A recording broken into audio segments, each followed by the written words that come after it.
तो जय श्री राम दोस्तों, स्वागत है आपका हमारे YouTube चैनल द राष्ट्रवादी में। दोस्तों आज की वीडियो में मैं आपके लेकर के आया हूं योगी आदित्यनाथ जी की वो भाषण जिन भाषणों में उनका हिंदुत्व साफ साफ झलका। तो दोस्तों अगर वीडियो को पसंद आती है तो वीडियो को लाइक कर दीजिएगा, और अगर आप हमारे चैनल पर नए हैं तो अभी वो वीडियो के नीचे लाल रंग का सब्सक्राइब बटन दबा करके चैनल जरूर सब्सक्राइब कर लीजिए, क्योंकि दोस्तों मुझे ज़रूरत है आपके सपोर्ट की, आपके सहयोग की।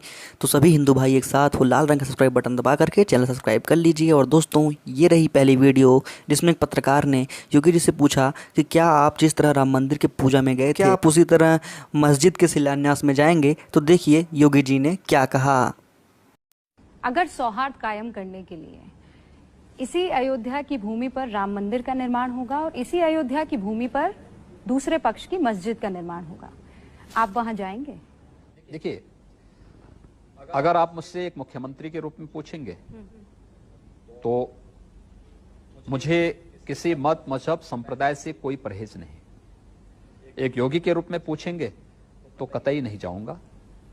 इसलिए नहीं जाऊंगा, मैं एक हिंदू के रूप में मुझे अपनी उपासना विधि को व्यक्त करने और उपासना विधि के अनुसार आचरण करने का पूरा अधिकार है। तो एक योगी के नाते आप नहीं जाएंगे, एक मुख्यमंत्री के नाते एक बात मुझे लगता तो आए थे। मुझे लगता है कि मैं वहां न वादी हूं न प्रतिवादी हूं, न वादी हूं न प्रतिवादी हूं, इसलिए न कोई मुझे बुलाएगा और न मुझे वहां जाना है।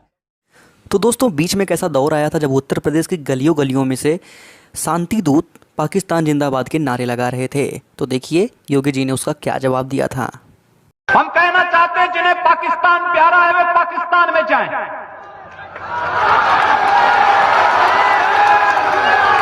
जिन्हें पाकिस्तान अच्छा लगता है वो पाकिस्तान चले जाएं। हम उसको रोकेंगे नहीं, अगर वो चाहेगा तो उसको जाने का किराया भी मुहैया करा देंगे। हम पूरी व्यवस्था कर देंगे।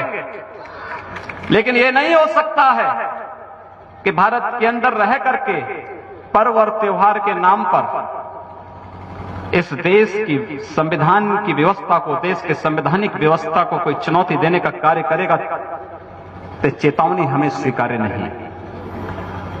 हम उसका जवाब उसी भाषा में, और उसका जवाब जिस भाषा में वो जानेगा, जिस भाषा में वह उस सीखना चाहता हो, जिस भाषा में वह अच्छी तरह समझ सकता हो, उस भाषा में उस जवाब को हम देना जानते हैं। और अगर प्रशासन ही चाहता है तो फिर तैयारी कर ले।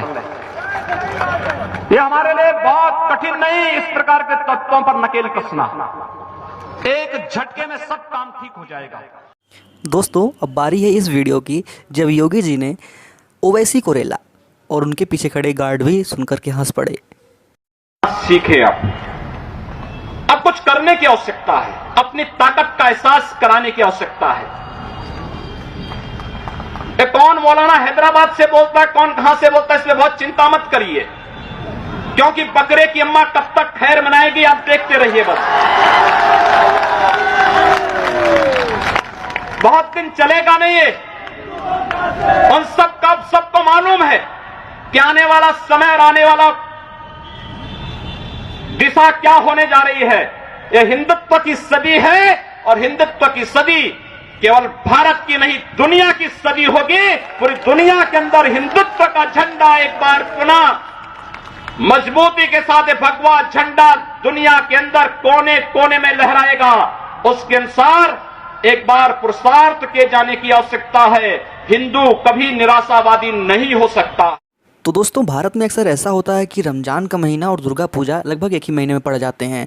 तो ऐसा भी इस बार हुआ, और इस बार जो योगी जी का प्रशासन है वो उनके पास गया, बोला कि अगर दोनों एक साथ मना जाएंगे तो दंगे हो सकते हैं, इसलिए हम पूजा के समय को थोड़ा कम कर देते हैं, पहले पूजा करवा के हटा देते हैं। तो योगी जी ने क्या कहा, आप उनकी बात सुनिए। मुझे याद है एक साथ पूरे देश के अंदर दुर्गा पूजा और मुहर्रम एक साथ हो गए थे। उत्तर प्रदेश में भी था, बंगाल में भी था। उत्तर प्रदेश में हमारे अधिकारी आए, उन्होंने कहा कैसे आयोजन हो पाएंगे, क्या पूजा के समय करते। मैंने कहा पूजा का समय आगे पीछे नहीं होगा, जब पूजा होनी है मां की तभी पूजा होगी। और और समय बदलना है तो मुहर्रम के जुलूस के समय को बदल दो। तो दोस्तों, जैसा कि आपको पता होगा, जब योगी जी सीएम नहीं थे तो उस टाइम उत्तर प्रदेश में काफ़ी दंगे हुए थे। तो उसमें योगी जी ने कुछ भी न रहते हुए, सिर्फ एक सांसद थे, उन्होंने अपनी हिंदू युवा वाहिनी को उत्तर प्रदेश के कोने कोने में सक्रिय कर दिया था कि कहीं किसी हिंदू के साथ कुछ बुरा न होने पाए।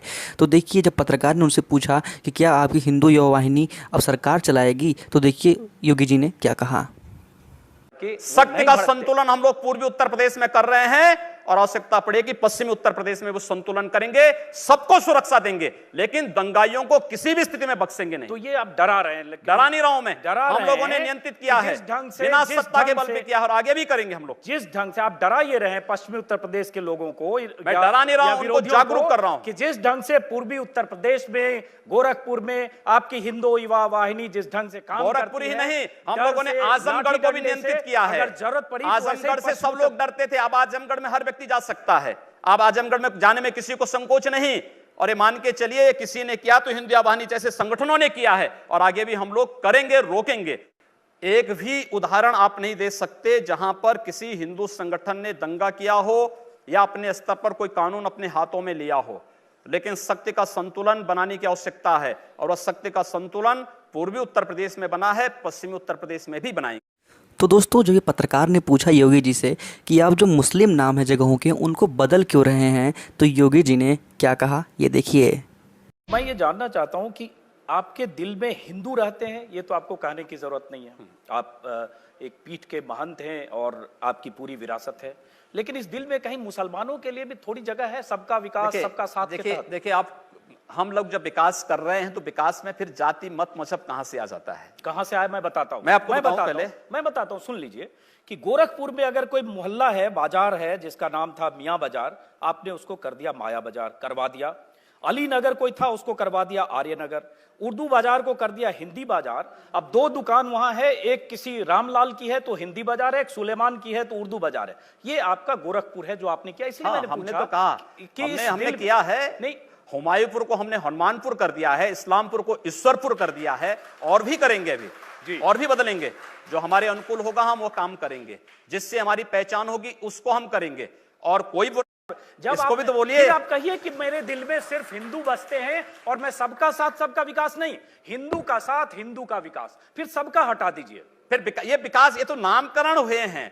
हम जब फर्टिलाइजर कारखाना खोलते हैं तो उससे सभी लोग लाभान्वित होते हैं। हम एम्स खोलते हैं तो उससे सभी लाभान्वित होते हैं। हम सड़क बनाते हैं तो सभी लोग उससे लाभान्वित होते हैं। हम गोरखपुर में वायु सेवा शुरू करते हैं तो सभी लोग उससे, केवल हिंदू ही थोड़े जाते। तो दोस्तों, अब वो वीडियो जब योगी जी से पूछा गया कि क्या आप ताजमहल का नाम राम महल कर देंगे, तो देखिए योगी जी ने क्या कहा।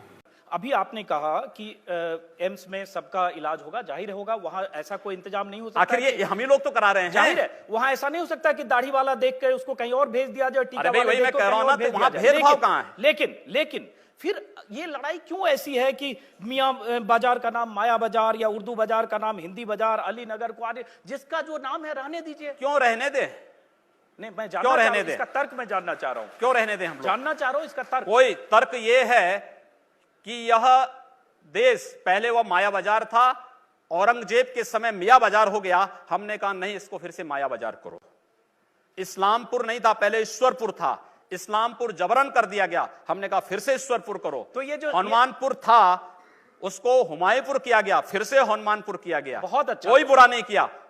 अगर तो किसी विदेशी आक्रांता के द्वारा, किसी विदेशी आक्रांता के द्वारा किसी कालखंड में कुछ ऐसा कार्य किया गया है, उसको बदला जाना चाहिए।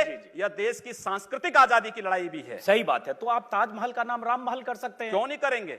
कर देंगे, बिल्कुल किया जाना चाहिए। आवश्यकता है तो किया जाना चाहिए।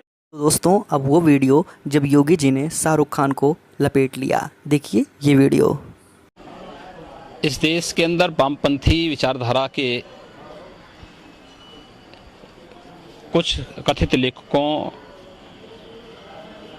और कलाकारों ने जिस प्रकार से अब भारत विरोधी स्वर ही, यानी अब भाजपा का नहीं बल्कि भारत विरोधी स्वर ही उठाना शुरू किया है, दुर्भाग्य से उस स्वर के साथ शाहरुख खान जैसे लोगों के भी स्वर मिले हैं।